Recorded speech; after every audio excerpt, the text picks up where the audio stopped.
Hey guys, Chuyang here, back with another video. This is the second day of FMCO lockdown.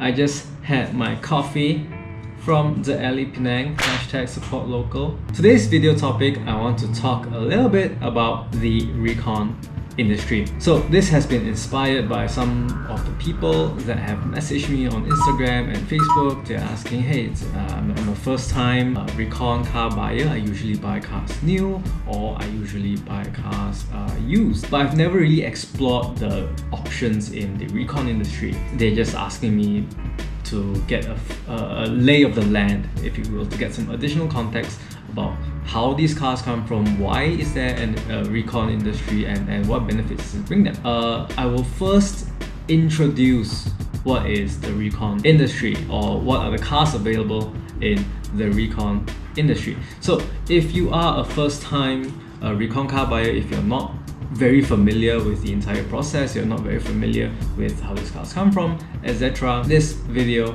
will help you out, especially if you want to dive into the details of what advantages do I have if I buy a car recon. Now let's first give context to what is recon. Recon industry is right smack in the middle between new car industry in Malaysia and used car industry in Malaysia. You have the new cars that are available at authorized dealerships. You see this most commonly at Porsche dealerships, by Sime Darby. You get Auto Bavaria for BMW. You get Cycle and Carriage from Mercedes.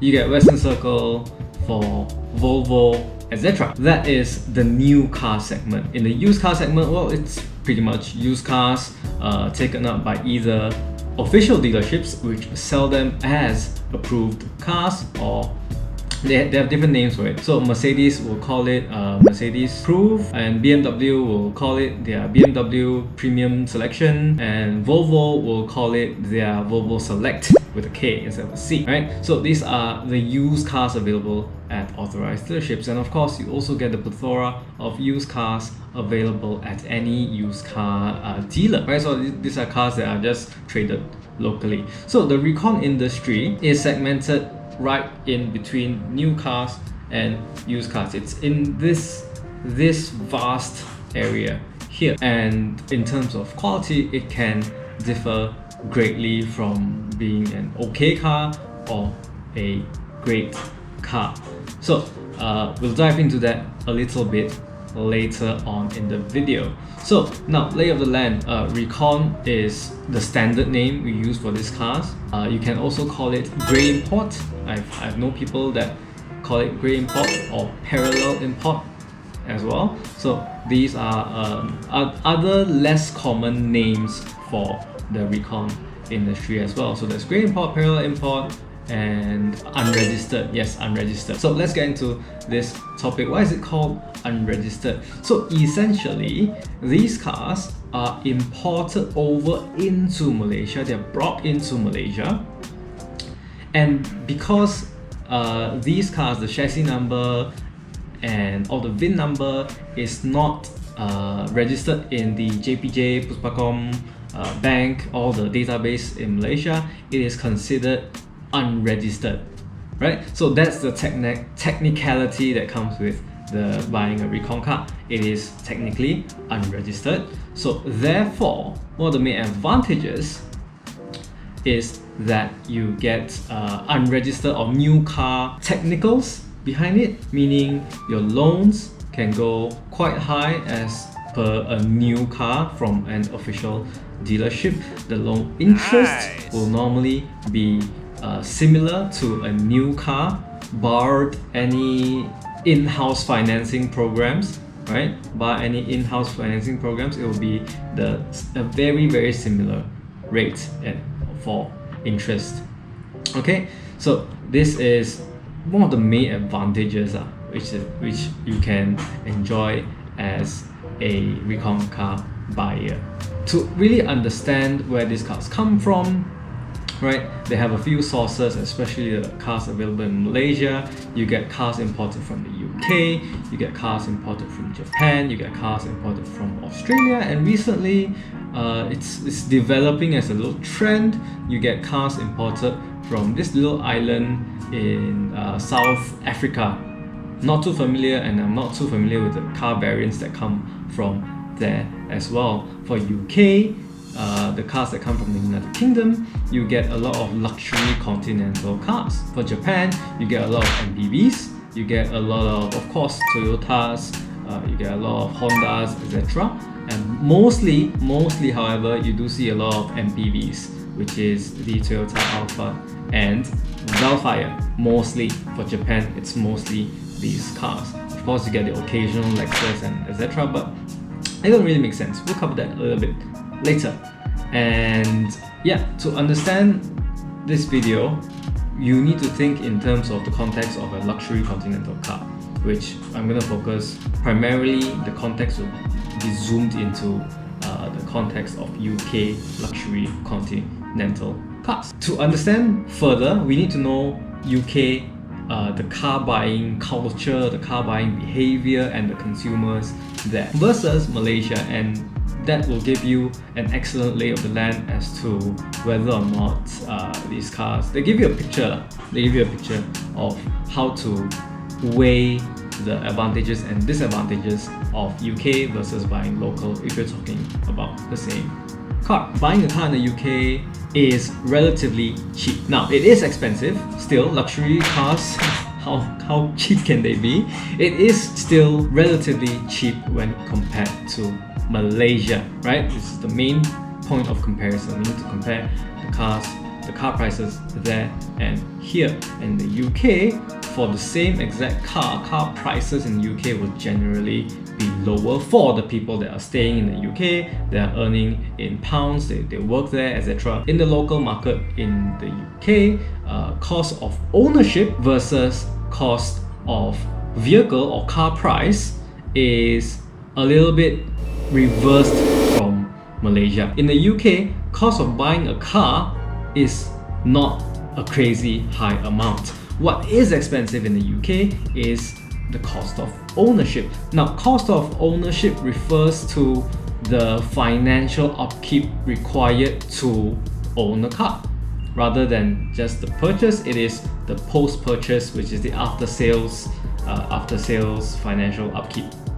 Right? It's expensive because parking costs are very high there compared to the parking costs here, as well as maintenance, because generally the UK has higher standard of living, they have higher labor wages as well, which is the main important thing. Higher labor wages, higher minimum wage, and etc. make it so that any high skilled labor required to service and maintain these luxury continental cars are, well, it just factors in the cost. It's just much more expensive compared to any workshop that's credible here will possibly be able to handle your car with relative ease and at a relatively cheaper cost, right? Because here workshops they charge by the task instead of labor if you're talking about a non-dealer workshop, right? And cost of insurance in the UK is also very high. For costs in the UK to service and upkeep a luxury continental car in a year, with the additional fuel costs, insurance coverage, the MOT inspections, the labor, workmanship, maintenance, service, and parking, all the upkeep, and to register the car, everything, the whole process that comes with it, it amounts to more or less 3.8k pounds. So that's around 22k in Malaysian ringgit to just simply get the car on the road, right? Factor in just basic labor and basic service, basic parking, basic fuel, etc. It amounts to that amount. Of course, they skyrocket exponentially with use, more conditioning required, more maintenance required, etc. So it kind of just spirals out of control. So what this does to the UK buyer is that they have more incentive to keep changing cars rather than to keep and hold the car for a longer period of time, right? Because MOT inspection happens every year, and after the third year you need to pay more to keep the car on the road. The structure is lopsided in a way that they encourage buying cars rather than keeping. Contrast and compare with Malaysia, where the car prices are expensive generally compared to our living wages, the monetary value in which we get as income. It is a high proportion, right? It is generally a very high proportion of our income, and statistics even show that in the Malaysian household it will be somewhere between first or second in terms of the expenses per household, right? Generally, property is first, real estate, buying house, keeping a house, mortgages, all that. Housing is number one, and number two, very close, is the car loan repayment as a large expense, right? So that is generally the lay of the land. And in Malaysia, it's relatively cheap to get even a luxury continental car serviced. I think, let's just talk very general numbers. In a Porsche, for a Porsche to service, it will be just the interval service. It will be anywhere between 1.5 to 2K per normal service, which includes oil, which includes oil filters, and just the standard stuff, brake pads, etc. That will cost 1.5 to 2K per 6 months, which translates roughly to 4K to 5K per year. No serious wear and tear. Let's just take the bare minimum that is required to keep a car running on the road, right? So in contrast, that is just much more easily digestible, especially if you're talking about owning luxury cars in the UK versus in Malaysia. So this discrepancy here encourages them to buy cars, the car prices are lower, and we are able to import these cars to Malaysia, right? So we get the cars imported into Malaysia and sell it. That's generally the Recon inventory that's available. If this video has brought you any value at all, if it helped clarify what's Recon industry versus used versus new, etc., if it's helped you cross-shop cars, especially luxury continental cars from the UK, please do leave a like, a comment, and do remember to subscribe to this video. Please help me share this video if it's helpful to any of your friends or car buyers, or people who are just having a cheap and want to change car. Alright guys, I can be contacted through my Instagram, link over here if you're looking for a car. Otherwise, peace out, take care, stay safe, and I'll see you soon.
Hey guys, this video was brought to you by Abadi Motor Penang, and I've written an article regarding this whole thing, breaking down the pros and cons, the context of Recond Cars in Malaysia in general, the whole industry, and for you to really weigh the advantages and disadvantages for yourself. So if you prefer to read instead of listen and watch the video, I will leave a link of the article in the description down below. Take care. Thank you.